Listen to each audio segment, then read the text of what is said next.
오늘같이 나눌 하나님의 말씀은 사도행전 16장의 말씀입니다. 사도행전 16장 11절에서 15절의 말씀입니다. 사도행전 16장 11절에서 15절의 말씀, 제가 가진 성경책은 신약성경 214페이지에 있습니다. 우리 5절밖에 되지 않으니까 저와 여러분들이 한 목소리로 처음부터 끝까지 같이 읽도록 하겠습니다. 시작. 우리가 드로아에서 배로 떠나 사모드라게로 직행하여 이튿날 네아폴리로 가고 거기서 빌립보에 이르니 이는 마게도냐 지방의 첫 성이요 또 로마의 식민지라. 이 성에서 수일을 유하다가 안식일에 우리가 기도할 곳이 있을까 하여 문 밖 강가에 나가 거기 앉아서 모인 여자들에게 말하는데, 두아디라시에 있는 자색 옷감 장사로서 하나님을 섬기는 루디아라 하는 한 여자가 말을 듣고 있을 때 주께서 그 마음을 열어 바울의 말을 따르게 하신지라. 그와 그 집이 다 세례를 받고 우리에게 청하여 이르되, 만일 나를 주 믿는 자로 알거든 내 집에 들어와 유하라 하고 강권하여 머물게 하니라. 아멘. 잠시 기도합니다. 하나님 아버지, 이 시간에 하나님의 말씀을 듣습니다. 우리의 마음을 열어 주시옵소서. 하나님의 마음이 우리에게 전달되게 하시고 하나님께서 말씀하시는 그 음성이 들리는 귀한 시간 되게 하여 주시옵소서. 예수님의 이름으로 기도합니다. 아멘. 아멘. 오늘 처음 방문하신 분들이 많아서 잠깐 설명해 드리면, 저희는 이제 강해 설교로 사도행전, 지금은 사도행전 계속해서 본문 바이 본문으로 쭉 우리가 살펴보고 있습니다. 그래서 오늘 본문 말씀을 가기 전에 바로 이전 말씀에 어떤 말씀이 있었는가, 지난 시간 말씀을 다시 한번 잠시 되짚어보면요, 바울은 지금 2차 전도 여행을 시작하면서 어떤 그림을 머릿속에 그리고 있냐면, 바나바와 함께 갔던 1차 선교 여행지를 다시 한번 돌면서 그 교회와 그 성도들을 만나고 싶었습니다. 그래서 교회를 더욱더 든든히 세우고 싶었습니다. 믿음이 연약한 자들을 일으켜 세워주고 싶었고 실족한 자들을 다시 세우고 싶었습니다. 그리고 그 교회마다 리더들을 세우고 싶었어요. 장로들을 세우고 교회를 이끄는 리더들을 세워서 교회를 든든히 세우고 싶었습니다. 그래서 새롭게 파트너가 된 실라와 함께 이제 자신의 고향 다소를 통해서 그동안 갔던 거꾸로 더베부터 시작해서 루스드라, 이고니온 이렇게 다니면서 성도님들을 만나게 되는 것이죠. 그 와중에 누구를 만났습니까? 디모데를 만났습니다. 디모데를 만난 것은 바울의 사역에 있어서 너무나도 큰 동력자를 얻은 거예요. 디모데는 어떤 사람이었어요? 루스드라에 있는 사람, 이고니온에 있는 사람들로부터 칭찬을 받는 자다라고 성경은 기록하고 있죠. 그만큼 평판이 좋았던 사람이었습니다. 성품이 좋았다는 이야기겠죠. 나중에 디모데는 바울의 영적인 아들로 되면서 바울이 하는 모든 사역을 뒤에서 완벽하게 서포트하고 도와주고, 그리고 아주 훌륭한 사역자가 됩니다.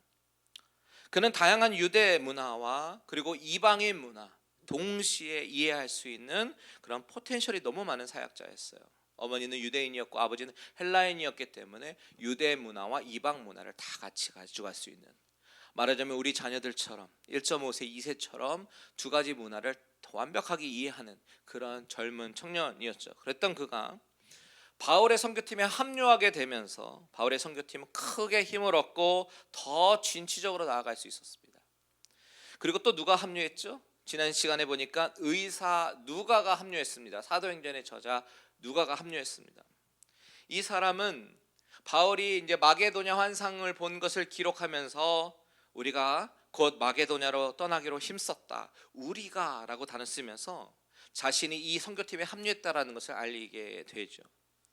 자, 바울의 계획은 원래 아시아 지역을 돌면서 여러 회당에 들어가서 유대인들을 만나는 거였습니다. 회당에 들어가면 유대인들을 만나게 될 것이고 복음을 그들에게 전하고 싶었어요. 그런데 지난 시간에 어떤 말씀이 있었냐면 성령이 못 가게 하시는 거예요. 성령이 막습니다. 비두니아로 가려고 했는데 이번에는 예수의 영이 허락지 않습니다. 다시 말하면 하나님이 자꾸만 막으시는 거예요. 이상하다 생각했는데 결국 무시아를 지나 드로아까지 가게 됐는데 거기 가니까 비로소 왜 하나님께서 막으셨는지 알게 됩니다. 하나님이 더 급한 게 있으셨던 것이죠. 그 터키 지역 땅, 소아시아 지역, 그 지역이 급하셨던 것이 아니라 더 급한 이방인들, 유럽에 있는 이방인들을 향해서 하나님께서 더 급하셨던 마음이 있었던 거예요. 그래서 환상을 통해서 보여주신 것이 마게도냐 사람이 환상 가운데 나타나서 이리 와서 우리를 좀 도우라고 그 환상을 보게 된 것입니다. 그러면서 하나님께서 지금 원하시는 사역은 아시아가 아니라 유럽이구나, 이것을 깨닫게 된 것입니다. 그래서 바울과 실라, 디모데와 누가는 배를 타고 마게도냐, 유럽으로 건너가게 되는 거예요. 하나님은 더 크고 새로운 비전을 주시기 위해서 새로운 팀원들을 꾸려주셔서 그래서 새로운 사역을 준비하셨다라는 것이죠. 이제 그 오늘 본문은 그 다음에 일어나는 이야기인데, 그래서 어떻게 이야기가 전개가 되는가, 우리 다 같이 11절을 함께 읽겠습니다. 시작. 우리가 드로아에서 배로 떠나 사모드라게로 직행하여 이튿날 네아폴리로 가고. 자, 드로아에서 배를 탑니다. 그리고 어디로 갔다고 얘기해요? 사모드라게로 직행했다. 사모드라게가 어디냐면 지도에 보시는 대로 사모드라게는 드로아에서 마게도냐 지역을 가는데 중간에 있는 아주 작은 섬입니다. 이쪽 바다를 에게해라고 불러요. 그런데 이 사모드라게라는 섬은 산이 아주 높은 섬입니다. 약 해발이 1500m가 넘는 그런 높은 섬이었습니다. 빅베어 마운틴하고 우리가 비교를 보니까요, 빅베어 마운틴보다 한 600피트 정도 좀 작은 산 정도 된다고 보면 되는 것이에요. 그러다 보니까 배들이 지나갈 때 너무나도 잘 보이는 이 섬이 이정표가 되는 것이겠고, 가다가 또 쉬었다 가는 그런 섬이 되는 것이죠.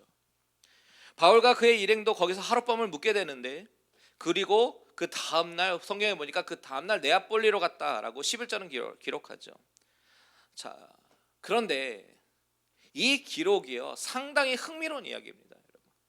왜냐하면 드로아에서 네아폴리까지, 빌립보 근처에 있는 네아폴리까지 거리상으로는 한 137마일 정도 되는 거리예요. 그런데 137마일 정도 오늘날 기술력으로 배를 타고 가면 금방 가겠지만, 당시는 AD 49년입니다. AD 49년, 1세기예요. 1세기. 그 가운데 그때는 동력이 있는 배가 없었습니다. 무동력 배입니다. 돛을 달고 지나가야 돼요. 그래서 이 길은 137마일이지만 5일 거리입니다. 자, 사도행전 20장 한번 볼까요? 사도행전 20장 6절 한번 보겠습니다. 이런 말씀이 있어요. 같이 시작. 우리는 무교절 후에 빌립보에서 배로 떠나 닷새만에 드로아에 있는 그들에게 가서 이레를 머무니라. 자, 여기 보시면요, 빌립보에서 떠나 얼만큼? 닷새만에 드로아에 있는 데로 갔다라고 얘기합니다. 그 길이 닷새 거리라는 이야기죠. 그런데 오늘 본문에서는요, 이틀 만에 갔다라는 것이죠. 엄청나게 빨리 간 것입니다. 배가 평소에 가는 속도보다 더 빨리 가서 5일 걸릴 백길을 이틀 만에 간, 그래서 네아폴리에 도착하는 것이죠. 그런데 여러분, 여기 11절을 다시 잘 보시면요, 이 문장의 주어, 서브젝트가 누구입니까? 우리가라고 하죠. 우리가 누구예요? 바울, 실라, 디모데, 누가. 이 누가가 속한 이 팀이 이제 동사가 뭐예요? 직행했다라는 말이 있죠. 우리가 직행했다. 이 말을 우리가 주목해 봐야 됩니다. 왜냐하면 이 직행했다는 단어를요, 헬라어 원어로 보니까 합성어예요. 컴파운드 월드예요. 어떤 단어가 합쳐졌냐면 당장, immediately라는 단어 부사하고 달리다라는 동사가 합쳐진 단어입니다. 그래서 이 직행했다라는 단어의 뜻은 뭐냐면 주저하지 않고 그 즉시 바로 달려갔다라는 그런 뜻을 가지고 있어요. 그것을 오늘 성경은 직행했다라고 번역했지만 정확한 의미는 너무나도 급해서 주저하지 않고 막 달려가는 그런 모습을 말하는 것입니다. 그런데 여러분 생각해 보세요. 당시 기술력을 해봤자 아무리 빠른 배라고 하더라도 그렇지 5일치를 이틀로 줄인다? 이해가 가십니까? 이해가 안 되죠. 그렇다면 무엇 때문이겠습니까? 무엇 때문이겠습니까? 동력도 없으니까 센 바람이 불었다는 이야기입니다. 당시 얘기했지만 그때 당시 배는요 동력이 있는 배가 아니었어요.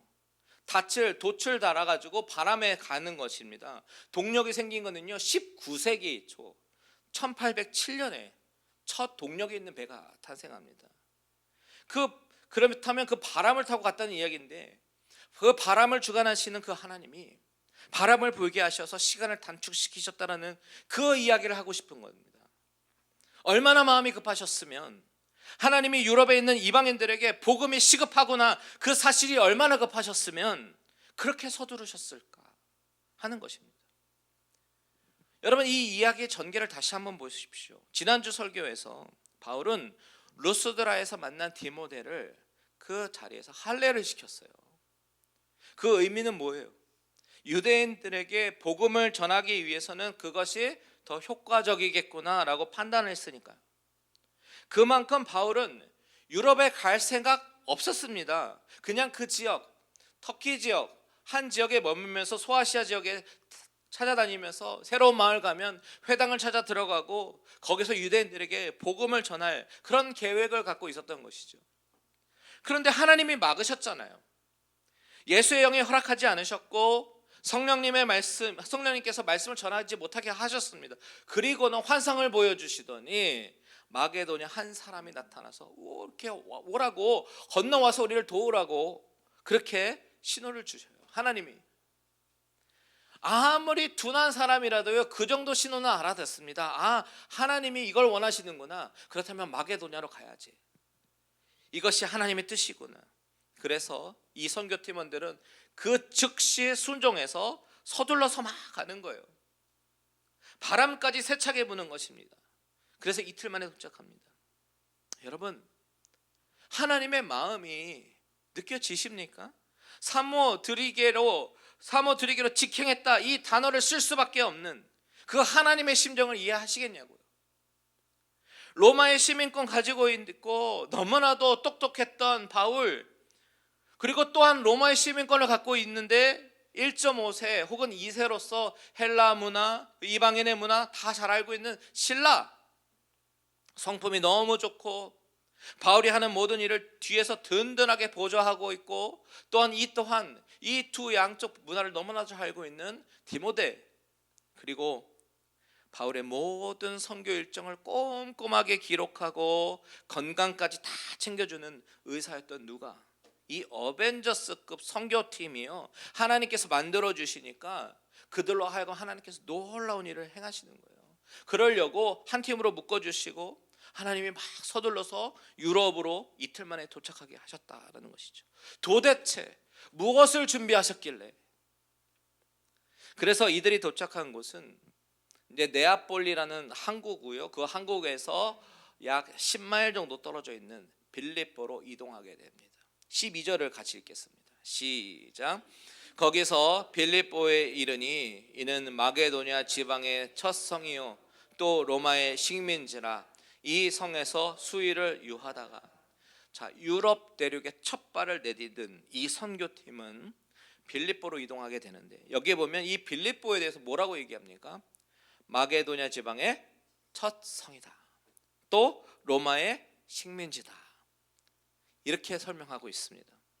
자 여기서 마게도냐 지방의 첫 성, 여기서 첫 성이라고 하는 것을 우리가 보통 금방 이해할 때는 선교팀들이 유럽 선교를 시작한 첫 번째 도시겠구나 이렇게 이해할 수가 있겠는데요.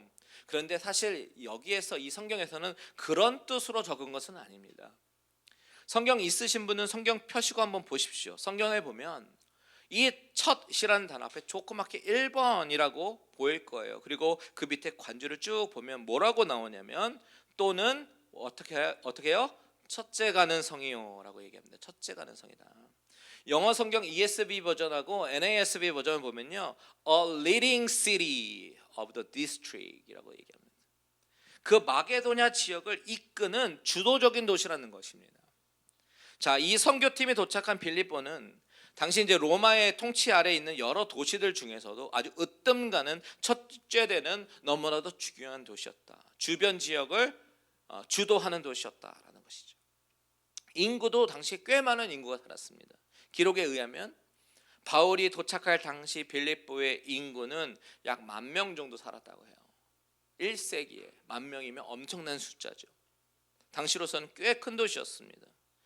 AD 49년이면요 우리나라로서는 고구려 시대입니다. 그러니 10,000명이면 아주 대도시죠. 이 빌립보의 첫발이 나중에는 로마로 가는 그 길의 첫발이 되는 거예요. 그런데 문제가 생겼습니다. 바울이 보통 이제 새로운 지역에 도착하게 되면 했던 사역의 패턴이 있지요.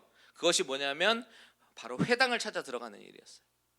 예전에도 설명드렸지만 바울이 회당을 찾아 들어가는 이유는 그곳에 가면 사람을 따로 모을 필요도 없었고요. 그리고 집회 장소로도 너무나도 퍼펙트하고요. 모여있는 사람이 유대인이니까 유대인의 피를 갖고 있는 바울의 입장에서는 복음을 전하기가 너무나도 용이했습니다. 그런데 이곳 빌립보에 와 보니 회당이 없는 거예요. 회당이 없다라고 말할 수 있는 근거는 12절 끝에와 13절 앞에 부분에 있습니다. 수일을 유하다가 그리고 13절에 안식일에 기도할 곳을 찾았다라는 것이에요. 자, 13절을 같이 읽겠습니다. 시작. 안식일에 우리가 기도할 곳이 있을까 하여 문 밖 강가에 나가 거기에 앉아서 모인 여자들에게 말하는데, 자, 회당이 없었기 때문에 바울과 선교팀원들은 수일 동안 헤매이고 다니다가 그리고 안식일이 되니까 어떻게 했습니까? 기도할 곳이 있나 없나 기도처를 찾게 된 것입니다. 그래서 기도처를 찾은 게 강가였던 것이죠. 여러분 생각해 보세요. 회당이 없다, 무슨 이야기겠습니까? 유대인 남자 10명조차 없었다는 이야기입니다. 회당은 유대인 남성 10명만 있으면 만들 수 있었어요. 아무리 유대인 여인이 5,000명이 있어도 남자가 9명밖에 없으면 만들 수가 없었습니다. 아니 작은 도시도 아니고 대도시에 유대인 남자 10명이 없다라는 이야기는 무슨 이야기입니까? 완전한 이방 땅이라는 이야기겠죠. 그것이 하나님이 바울로 하여금 이 지역에 부르신 이유입니다. 하나님의 마음이 바로 이 이방인들에게 있었다라는 거예요. 바울의 사명 뭐예요? 이방인의 사도로 부르심을 받아서 이곳에 보내심을 받았습니다. 그래서 왔는데 늘 하던 대로, 늘 하던 사역의 패턴대로 하려고 하다 보니까 브레이크가 걸렸습니다. 그러니 어떻게 하지? 고민하다가 기도처를 찾은 것입니다. 당시 유대인들은 회당이 없으면 흐르는 물이 있는 강가를 기도처로 삼았다고 그래요. 그래서 강가로 갔는데 거기에 가보니까 누구를 만나면 어떤 여인들도 기도하러 나온 것을 보게 됩니다. 그래서 바울과 일행들은 그 여인들에게 말을 하기 시작한 거예요. 그런데 여러분 우리가 여기서 봐야 되는 것은 이 우연 같은 만남도 결코 우연이 아니라 하나님께서 예배하시고 작정하신 만남이었다라는 사실을 우리는 눈여겨봐야 합니다. 모든 만남이 우연이 하나도 없어요. 믿으십니까? 여러분들이 오늘 이 자리에 나와서 예배 드리는 거 우연인 것 같고 여러분들의 의지를 가지고 나온 것 같지만 여러분들의 발걸음을 갖고 나온 것처럼 우연이 아닙니다. 하나님께서 작정하시고 예배하신 거예요. 이 자리에 나와 있는 것 하나님의 철저한 계획 아래 있음을 믿으시기 바랍니다. 13절 끝에 보시면요 모인 여자들에게 이제 말하는데 여기서 말했다라는 단어도 시제를 보니까요 오랫동안 이야기했음을 알게 해주는 그런 단어예요. 무슨 이야기를 나눴겠어요? 그리스도 이야기, 십자가의 이야기, 그분이 부활하신 이야기, 복음을 전했겠죠. 여러분 자 보십시오. 바울이 환상을 봤을 때 마게도냐에서 이리로 건너오라고 한 환상 속의 주인공은 한 남성이었습니다. 남자였어요. 그런데 지금 바울이 만나서 이야기 나누고 있는 사람들은 여인들이에요. 당시 사회적인 통념 가운데 남녀에 대한 어떤 사회적인 지위나 이해는 너무나도 달랐기 때문에 사회적으로 인정을 받지 못하고 유대인 여자라고 할지라도 정말 회당을 만들지 못합니다. 세컨더리로 살아가야 되는 존재가 여자들이었어요. 하나님은 그런 여인들을 만나게 하셨다. 이것은요, 바울이 처음에 생각했던 그림은 아닐 것입니다. 하나님께서 강권적으로 빌립보로 인도하셨다면 마음속에, 그렇다면 하나님께서 뭔가 예비해 놓으셨겠지.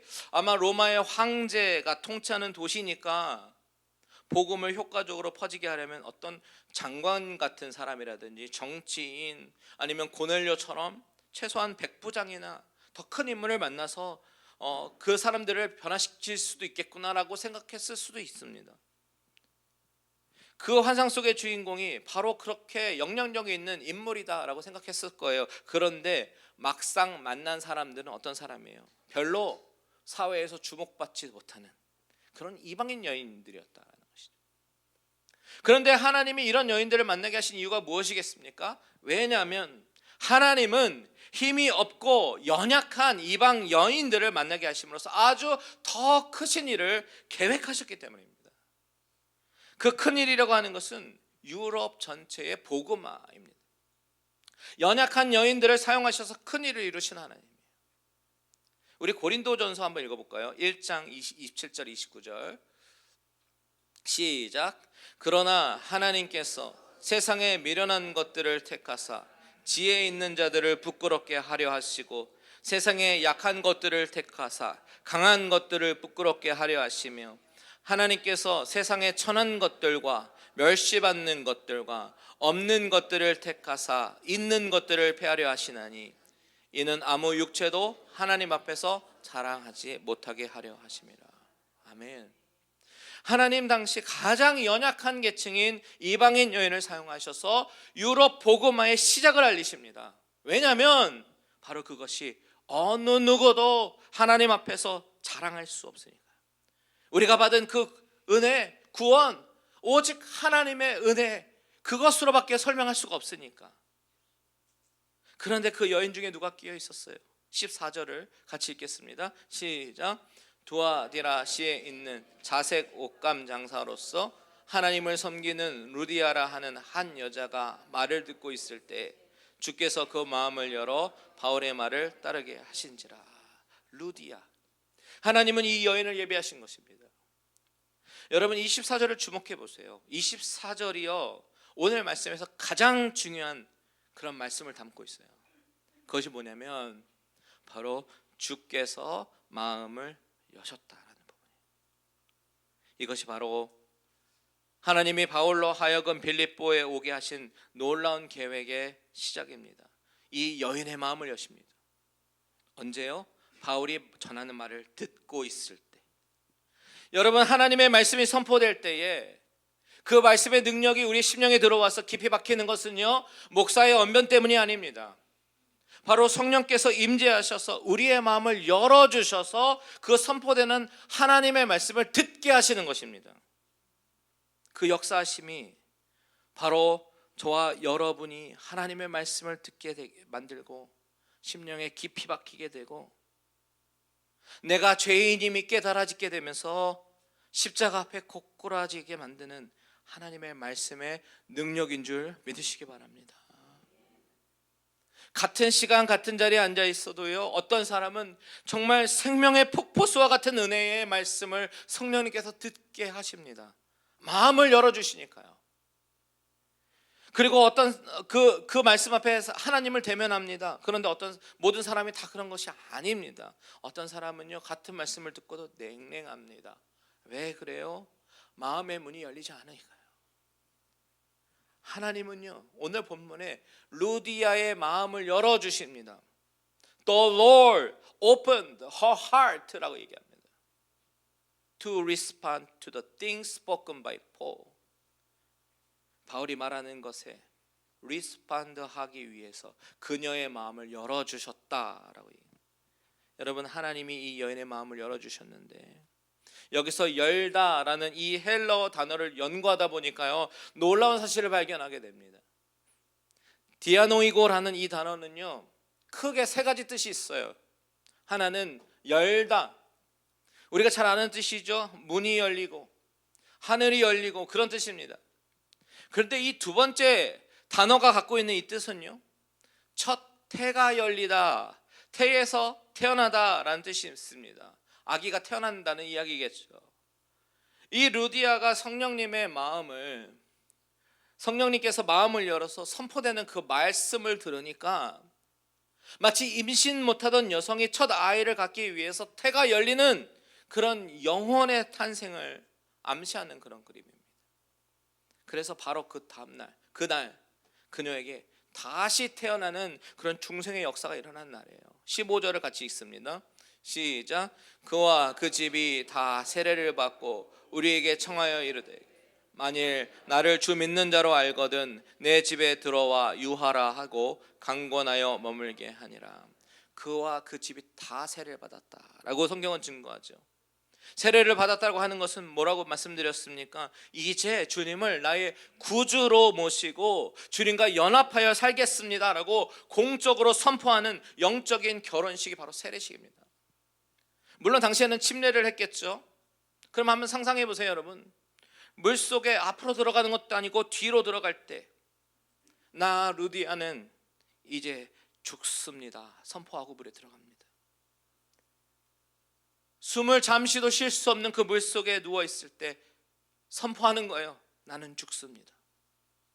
하지만 그 자매를 다시 일으켜 세울 때 이제는 인간 루디아는 죽고 나는 주님과 함께 연합해서 사는 새로운 인생으로 다시 태어났습니다.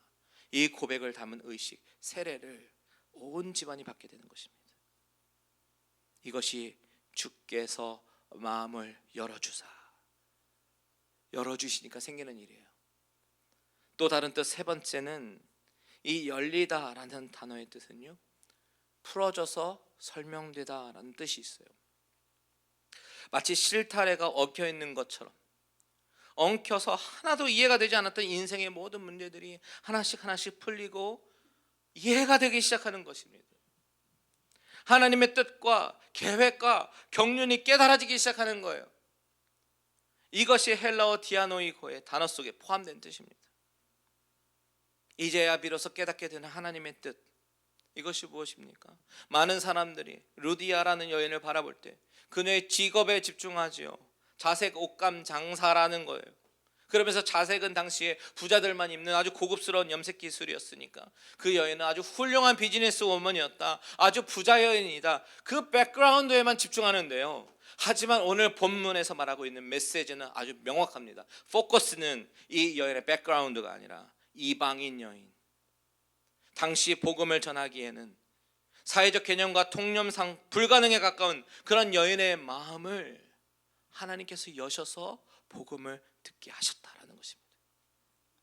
그리고 다시 태어나서 이 여인의 집으로부터 빌립보 교회가 시작이 되고 이 교회는 유럽의 최초의 교회가 됩니다. 그리고 이 교회로부터 유럽의 복음이 확산되는 첫 발자국이 되는 것입니다. 물론 오늘 본문에 보면 이 여인은 하나님을 섬기는 여인이었음을 말하고 있지만 그것은 고넬료처럼 하나님에 대해서는 알지만 진정한 십자가의 복음을 듣지 못한 여인이었다라는 것을 말해주고 있는 것이죠. 이 여인이 복음을 듣고 거듭나게 되었습니다. 유럽 최초의 크리스천이 되었습니다. 그리고 세례를 받고 온 집안이 다 믿게 되었습니다. 고넬료 사건과 너무 비슷한 일이 벌어졌어요. 하지만 고넬료와 다른 것은 고넬료는 사회적 영향력이 있는 사람이었고 이 여인은 사회적 영향력을 끼칠 수 없는 이방인 여인이었다라는 것이죠.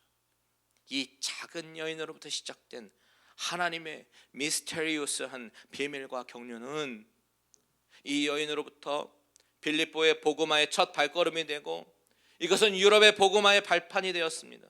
얼마나 놀라운 일인지 몰라요.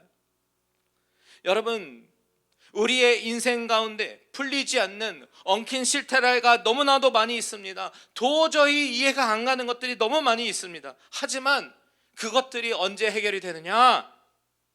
바로 하나님이 우리의 마음을 열어주실 때, 그때 다 이해가 됩니다. 그때는 영안이 열리고 복음이 들리게 되고 십자가의 복음 앞에 무너지게 됩니다.